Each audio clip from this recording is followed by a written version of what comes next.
Great. So look, we're going to get started this evening. So as I said, look, everyone is very, very welcome for the presentation that we're doing this evening on a lovely, lovely Tuesday night. I want to do a quick introduction to the speakers for this evening, and then I'll give you a quick rundown as to what we're going to be covering.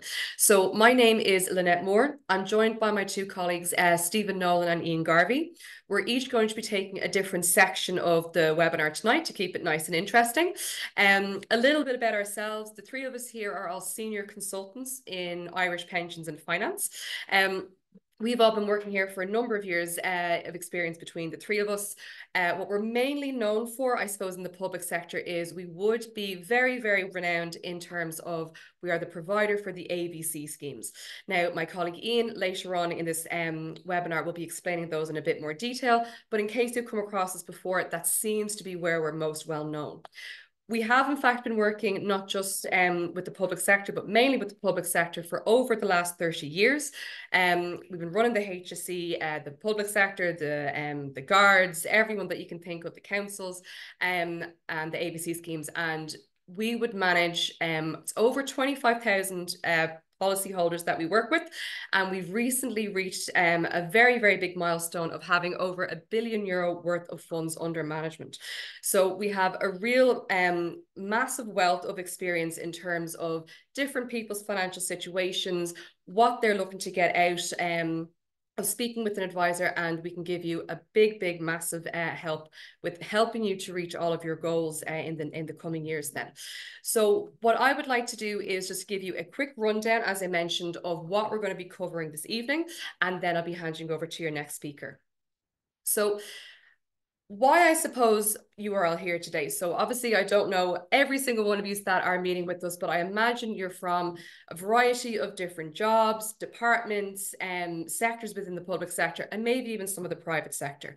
So what we have found with working with the public sector for the last 30 years is there's a slew of different reasons as to why people would feel that it would be beneficial to work with a financial advisor.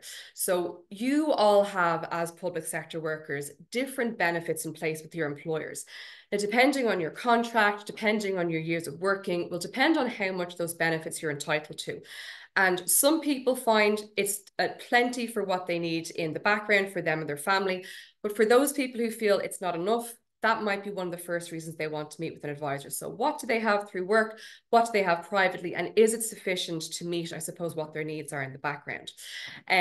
We try and work with people to figure out what is important to them financially, to come up with a plan, map out what those steps are to reach it, and very importantly, to work within, I suppose, your affordability and your budget going forwards as well. As I mentioned at the start then, my colleague later on will be talking a little bit more about the ABCs, the additional voluntary contributions, like I said, that we're very, very well known for. So how they work, where they're suitable, and I suppose what you're able to get out of them if you're saving into them during your career. We will also be displaying a little bit more about what the financial planning consultation process is. Some people might not have a clue as to if it's needed, if it's beneficial, and really, I suppose, from the webinar today, we want everyone to have a really, really good understanding of what are they entitled to as employees with their employer schemes, what are the benefits that they have, do they feel they're going to have shortfalls they need to be aware of, how to identify those shortfalls, and then if you're doing a financial consultation or speaking with an advisor, what are the areas you need to look for and what would be most beneficial for you. And we'll explain, as I said at the very end, kind of what that process and what that screening process is. So hopefully by the end of the webinar today, you'll have a much clearer idea as to what you have, if there's shortfalls, and what you need to do kind of going forwards then. So some of the main reasons, so just to delve into this a little bit more, because it is look different for each individual each individual person. So we've taken some of the main reasons as to what we tend to find with people coming towards us needing a bit of help. So the biggest one would be people having what's referred to as a shortfall in their main scheme benefits or a shortfall in service. Very simply, what that means is if you ever come across the term of someone having full service, it means that they've worked 40 full-time years with their employer and they're retiring with full benefits. Now, I don't really know about you, but we do not find the majority of people have 40 years of working with their employer anymore. And there's a range of these reasons as to why people are not finishing with full service. So the main ones that we come across is they may have started their career later in life, and they may have done a couple of years abroad, they could have done a career change. A very, very common one would be if you maybe have younger kids, younger family, you might do reduced hours, you might be taking extended leave off, maybe some career breaks. All of these are really, really good, I suppose, features that you can take advantage of, but it does eat into the years of service that you have. And you kind of have to pay the piper in lieu of not having your full benefits in comparison to someone who's worked for 40 full-time years. Now, there are ways to compensate missing these years, and that's what we're going to be delving into in a little bit later. So if you do feel that, look, you're falling into the not having 40 years, don't panic. There's always going to be a solution going forwards. Another kind of very popular reason why people might not have 40 years, it might actually be because they don't want to keep working. So if earlier retirement or retiring before the state pension is payable at age 66 is a goal or an ambition that you have, that might be a focal point during a consultation with an advisor that you speak about. Some people, again, they might be a bit more worried about when their pensions are being paid, when they can go, and can they afford to go. So for the majority of people that are attending tonight, you'll likely be entitled to the state pension, and you probably have another pension you're going to get off of your employer. And my colleague Stephen will explain that in a bit more detail. But if for any reason you have to retire before 66, maybe, as I said, you want to retire that a little bit earlier, people can get a bit concerned about their affordability. So if you're not waiting until 66 to retire and you're not getting that income, what are you able to do and what are you in control of to still get out, but to be able to afford your kind of day-to-day cost of living and enjoy your retirement, very, very importantly as well. One of the probably the most significant amount of people that we tend to meet with these days are those of you who have joined the public sector after the 1st of January 2013. Now, the reason why this is, I suppose, such a hot topic for people on this contract is, now my colleague will explain this in a bit more detail, but a lot of big changes came in with this contract, and the pension is done very, very differently.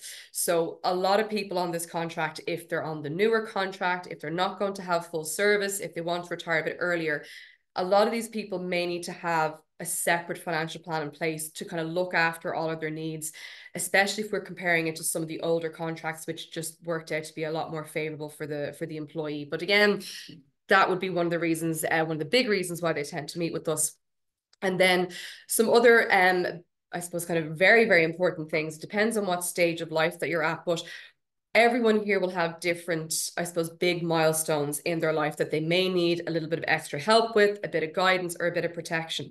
So the main ones are on the screen there. So if you're buying a home, if you're the main earner for the household, if you've got young dependent children, if you've maybe got older financially dependent relatives, at different points in your life, you're going to need different, I suppose, financial plans in place to make sure that you're not leaving yourself short, not just in for your pension, but for protection side of things as well. So there's a number of benefits you have, obviously, outside of the pension with your employer, but it's just to make sure that what you have is sufficient for your needs. And a lot of the time, people don't know what they're entitled to and if it matches up with what their needs are going forward. So that would be a really, really big one. And something that's gotten very, very topical these days is, and a bit more of a talk of the town, is the impact that inflation is having on people's savings and investments. So I know my colleagues would agree with me, but we would have seen through COVID, because we were locked indoors for the guts of 2 years, a lot of people built up money on deposit. They were saving because they weren't able to go away. And that money has kind of just stayed there on deposit.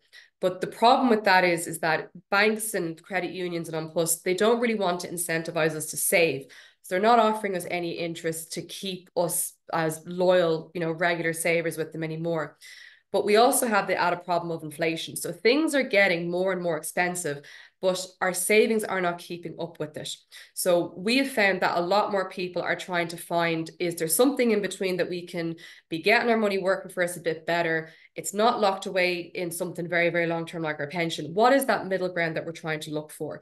So it's gotten very, very topical, and that would be more, I suppose, we talk about on a one-to-one basis, but it might be at the front of some of your minds, and it might be important to some of you here then. So I'm going to give you a brief overview of what all public sector employees are entitled to, and then I'm going to hand you over to my colleague Stephen, who's going to go into it in a bit more detail. So next time you are all, I suppose, kind of looking at your payslip, have a look under your deductions side on your payslip, and you can have anywhere from 1 to 3 deductions, all related to what's called your main scheme. Now, within your main scheme, there's 5 benefits. So you've got 2 benefits for retirement and 3 benefits for protection. And how these are broken down is your retirement benefits are you get a pension for life whenever you choose to retire, and you get a tax-free lump sum paid to you once. Now, how these are calculated or how much you're entitled to is going to be based on your earnings, how many years of service that you have, and which contract that you're a part of. So it's going to be really, really important to understand those to see where that kind of fits into your plans going forward. The protection side of things for staff then would be you get your illness benefits. So if you're off sick, you get 3 months full pay and then 3 months half pay. And if you're off for longer than those 6 months of cover, you move on to the state welfare payments. Now, once you're back working and you're working for 4 years or more, those 6 months are fully replenished. So they are on an ongoing basis. You also have then death in service, which is like a version, I suppose, of life cover. So if you were to pass away anywhere between now and before your retirement date and you are still an employee, anywhere from 1 times your salary to 2 times your salary is paid out as a lump sum to your family. Now, depending on which contract you're on, depends on how much of your salary is paid out, but that's what's built in the background. And then the last benefit that everyone's entitled to is the spouse and children's benefit, previously called the widows and orphans benefit. So how this works is if you were legally married or in a civil partnership, if you were to pass away, your partner or spouse will inherit 50% of your pension for the rest of their lives. The other half of the pension is dependent on whether or not you have children under the age of 18 or 21 if they're in full-time education. If your kids are older than 18 or 21, if they're through college, that other half of the benefit unfortunately goes with you. If the kids are younger than that, depending on how many kids you have, a part of the other half of the pension is paid out to the surviving spouse. Now, for some people, that's absolutely fine. It is exactly what they need and it fits in for the household. But for some people, and some of the kind of key points to look at here is if you're maybe the higher earner of the household, if maybe your spouse isn't working, if you've got larger debts like maybe car loans, childcare fees, really, really big, early days into a mortgage, that benefit that you have there between the death in service, the spouse and children's, and the ill health, it may not be enough. So that'll be more people at the earlier on in their career that might need to have a bit of a chat about that. And during, say, a one-to-one consultation or even, say, a quick phone call, that's, I suppose, what the job of the advisor is, to help you figure out, look, is there a bit of a shortfall? Are you exposed financially? And do you need to put something else in place? But again, that's what's really important, to understand what you have, what you need, and if there's any shortfalls then. So I'm going to pass you over to my colleague, Stephen. He's going to take you through those benefits in a bit more detail, and we'll go from there. Good evening, everyone. Thanks on that. So firstly, I'd just like to apologise because I think that I picked the only creaky chair in the office. So if you can hear that, I do apologise. I'll try not move as much as possible. But just to follow on from what Lynette was saying, and thank you for the introduction on that. I'm Stephen Nolan. I'm one of the senior financial consultants here. And I'm going to take you guys through the main scheme portion that you're all probably wondering about how it works in your main scheme. And the slide previously showed you the 5 different components to your superannuation scheme. So when you see on your payslip that there's a superan or a pension contribution or pension 325 or whatever it might come down as, there might be 1 pension payment, there might be 3 pension payments. For those who are on the single scheme, it's split out. It's unfortunately not 3 different pension pots. It's just one. It's just taken in a different way. But that's essentially what you're paying for in your superannuation scheme. And us as advisors, myself and Ian, as well as a team here of 55 advisors or so, our job is to make sure you understand that before we make any advice, or it's the start, it's the jump off point effectively. So what you see in front of you here is a pie chart. And this constitutes what entails a full financial plan. So we're well known within the public sector, at least, for being the group ABC providers, but that's not all we do. So we are financial planners at the end of the day. We deal a lot with the public sector, but we do a lot of business and work with the private sector too. So when we're looking at overall financial plans, this is what we're looking at. So we're looking at the pension side of things. And firstly, that's to take apart essentially what you have in place. So the superannuation scheme that Lynette went through. So as the bubble says, what are you going to receive from your employer? What's your lump sum on track for? What's your pension on track for? Is there going to be a delay in the state pension? There's various bits and pieces that come with that in terms of superannuation benefits and entitlements. The main thing that really impacts everyone here on the call is, are you going to be financially sufficient in retirement? Can you have a strong enough income that you can have an enjoyable retirement? Because that's all that matters at the end of the day. No one wants to find themselves in a position where they're approaching retirement and they can't afford to retire. That's a horrible position to be in. So we want to make sure that we've at least looked at this as far away from retirement as possible. So for those of you who are a little older, it's never too late to start something. And the younger you are, the better you are. That's starting sooner. Next time we have a look at and from the pension side of things, that's where the likes of the ABC will come in. So if there's shortfalls there, if it makes sense from a tax saving point of view, building up the likes of what's called an approved retirement fund, we'll take you through all this. I'm throwing out a couple of buzzwords here, but it's our job as advisors at the end of the day to make sure when you're finished with your financial consultation, you are very comfortable and confident with what you have in place, and you're very happy with what you're doing going forward. So you understand the structure, charges, investment funds, all of it. And we're at the end of a phone for any concerns, queries, or questions you have. You have direct access to your advisor.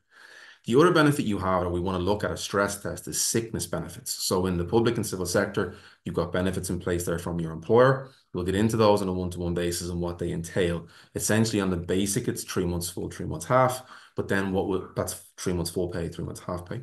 And then from the back of that, it might make sense, particularly if you're a single earner, there's only one income to the household, or there's potentially someone to take care of. Income protection will be very, very important. Car insurance is the most normal thing in the world, but very, very few people protect their income, which pays for absolutely everything else.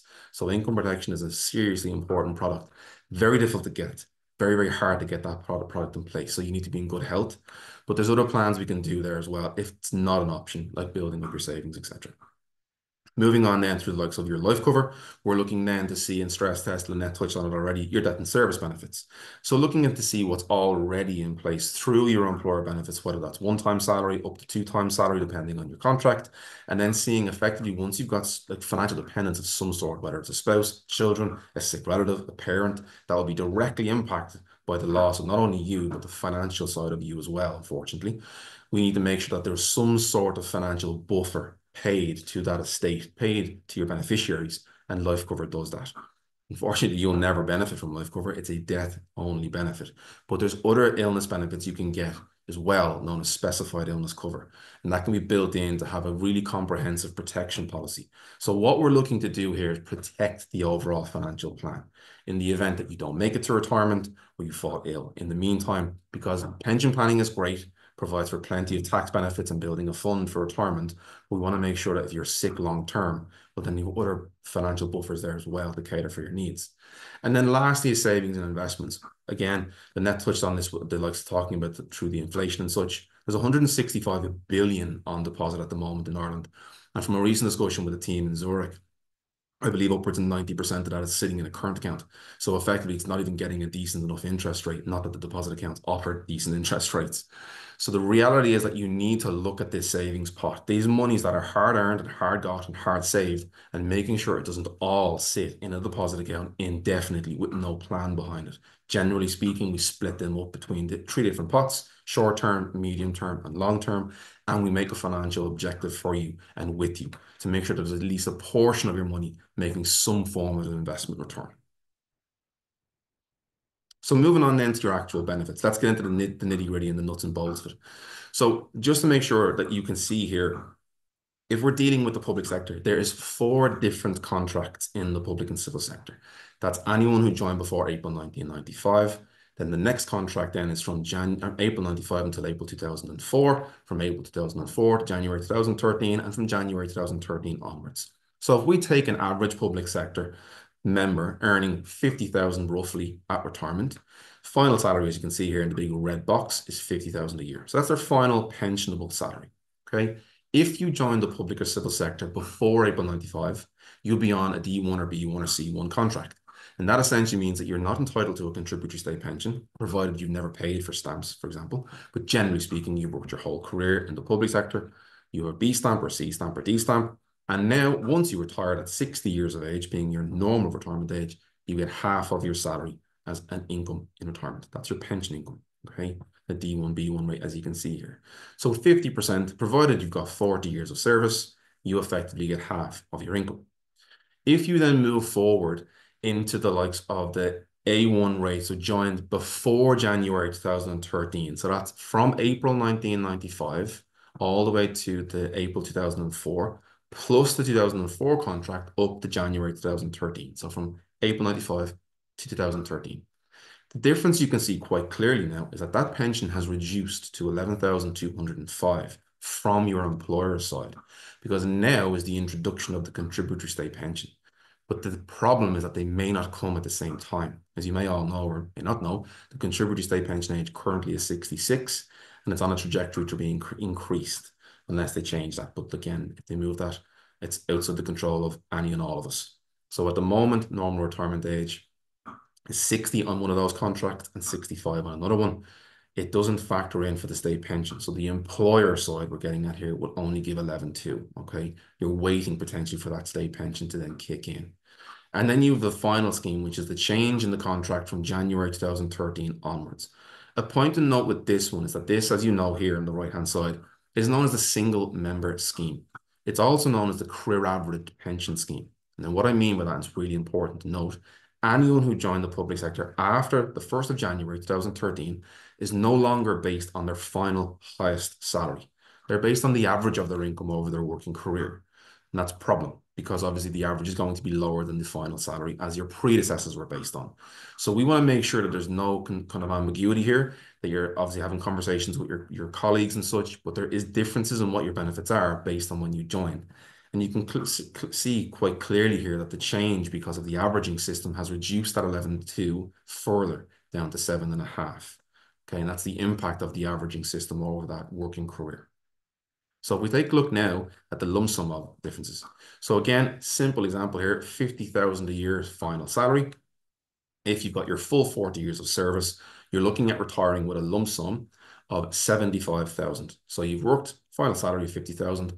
You're entitled to 1.5 times that under revenue rules. So you can take 75,000 or you will get 75,000 from your employer, tax-free. Yay, tax-free money.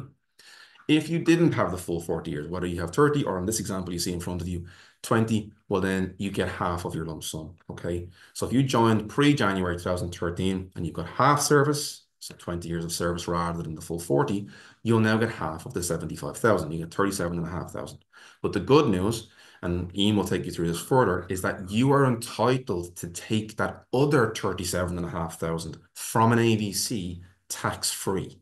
And you would have received 40% relief on that monies as well. So it's an extremely tax efficient system to put in place for yourself.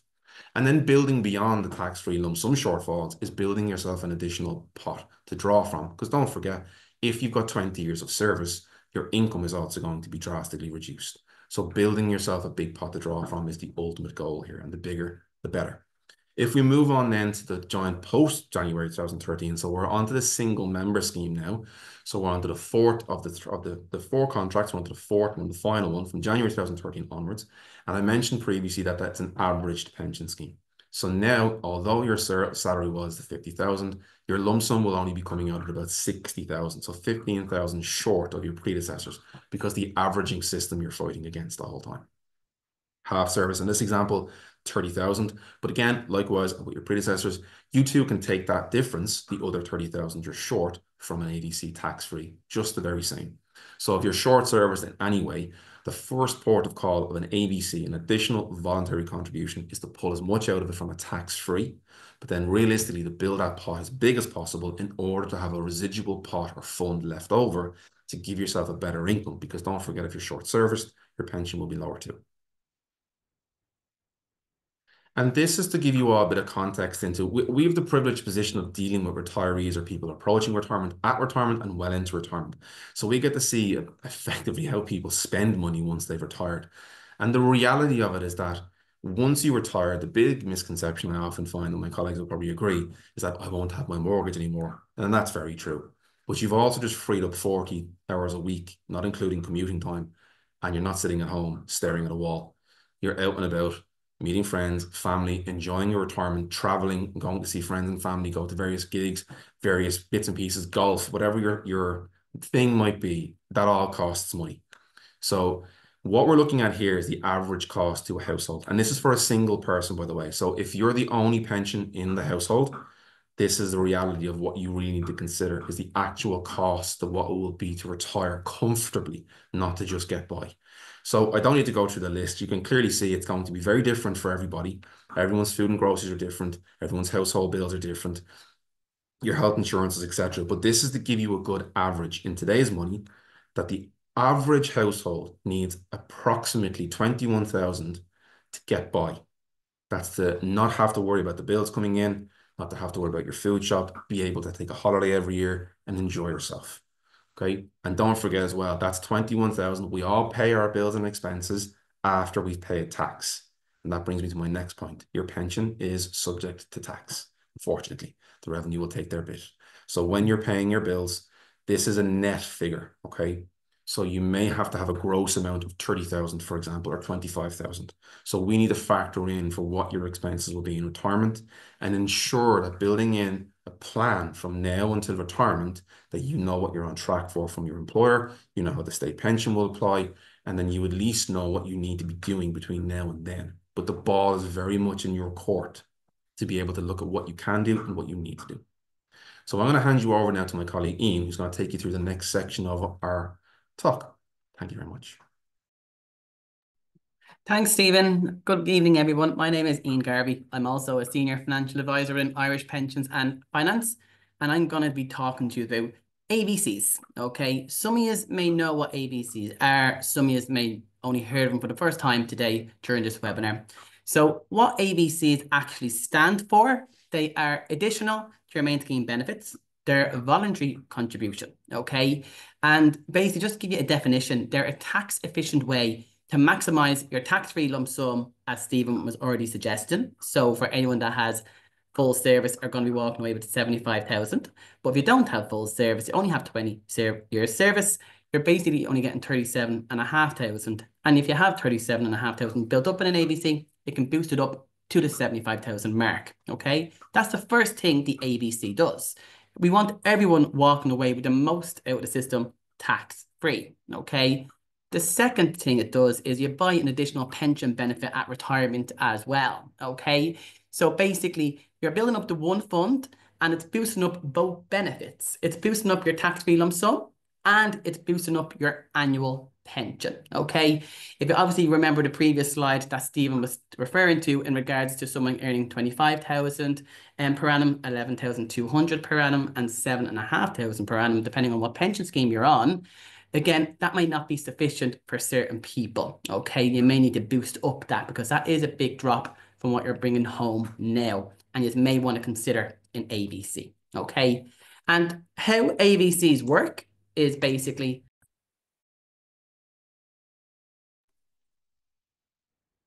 they are paid through your wages. How ABC work is they're paid through your wages, okay? They're payroll deductible. They're deducted at source, which is very convenient, okay? The tax relief as well, which I'm going to talk about later on, is basically deducted at source as well.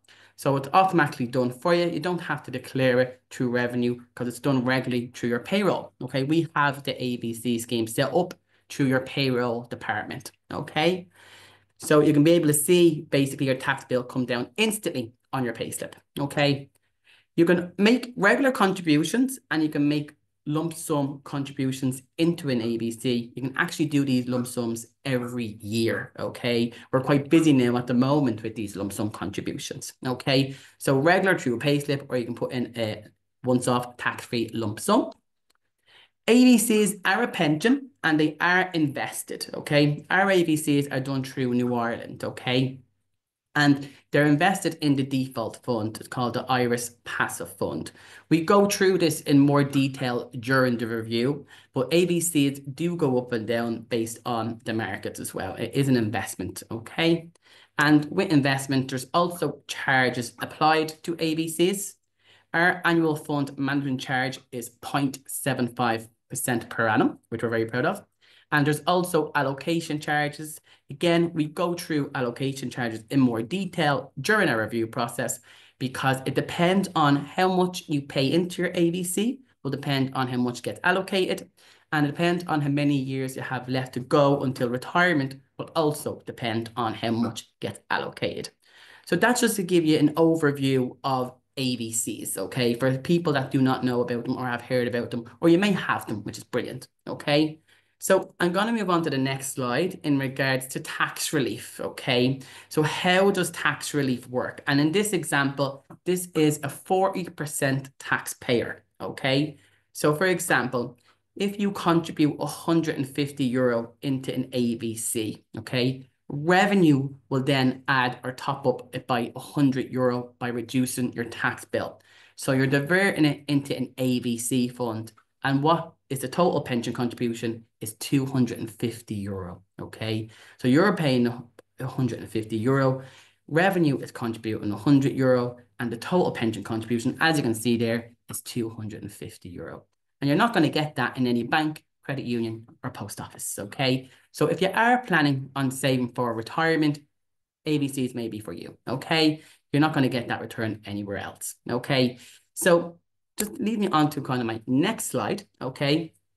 Could you benefit from a financial planning consultation, okay? So we basically did a survey, and an average civil servant retires normally with 32 years service out of the 40, okay? And they basically have a final salary of 52,379 euro, okay? And if they just pay into their employer's pension and not put a financial plan in place, okay, they will be walking away with an annual income of 9,376 euro. And Stephen obviously talked about the retirement outgoings. It was 21,282 euro. So if you're only getting the annual income of 9,376, you may struggle to pay those outgoings. So it's very important during the consultation process that we stress test again your bills and compare it to what you're actually going to get as an income. When you write down all your day-to-day bills and highlight the ones that are going to be basically remain in retirement, a lot of people do get a bit of a shock in regards to how much they actually spend or how much they will actually need come retirement. And we want to make sure you do put a plan in place a lot sooner, because from experience, I'm finding a lot of people are looking at this very late in their life, basically, maybe only 1 or 2 years before they retire. And they don't have enough time to put a plan in place. So it's all about timing, okay? So you can see here, someone that has booked in for a financial consultation and start contributing 100 euro net per week, just say into an ABC. Now, their annual income is no longer 9,376. Their annual income is now 23,929, okay? And that's basically a different standard of living in retirement. Now you are going to be able to manage the average outgoings of 21,282. So it's very important you guys kind of look at this and see what you're on track for, okay? And compare it to what you actually need, because everyone in the room here today that joined the webinar, these are all going to need a different amount of income in retirement. Some people have a high standard of living. Some people have a low standard of living. Everyone is completely different. And our job is to make sure that you're going to be comfortable in retirement, okay? So the sooner the better you guys look at this, the better you'll be thanking yourselves in the future, okay? A lot of people always say they're going to kick in themselves. They didn't do this years ago because they would have had a bigger fund at the end, okay? So that's just, could you benefit from a financial planning consultation? You can see there, again, the figures kind of speak for themselves as well, okay? So what happens next, okay? So there's a QR code there, okay? And anyone that basically scans that QR code will be submitted into a draw to win a 100 euro Dunnes Stores voucher, okay? And the winner is going to be actually announced tomorrow via email. So for anyone that has found this webinar useful and feel that they need to obviously book in for a review, scan that QR code, or you can go to www.ipf.ie/cw/skull. And we're going to basically book you in for a 5-minute screening call with a financial advisor to see, does it make sense for you to book in for a financial review, okay? Today's webinar, as you may know, is just general information. During the financial consultation, if you are interested in booking in, the financial consultations are tailored to you. They are more specific to you. So it's very important, I feel, that everyone should be looking at what they're on track for in retirement. God forbid if you don't make it to retirement, what your family will receive, okay? And if you were to get sick, we want to tick off all those boxes, okay? So that's what basically happens next is we kind of, if you want to scan that QR code, we will give you a 5-minute screening call and we will go through basically to see, does it make sense to book in for a financial consultation? So you can put a plan in place and be basically comfortable in all cases scenario, okay? So guys, thanks very much for attending today's webinar. I appreciate you all taking the time out of your day to attend this evening, okay? And I hope you guys found this useful. I just want to thank the two other financial advisors that joined today, Stephen Nolan and Lynette. And that concludes our talk, okay? And I hopefully you will book in for a consultation and I would look forward to speaking to some of you, okay? So enjoy the rest of your evening, guys, and hopefully we'll be in touch very soon. Okay, thanks a million. Bye.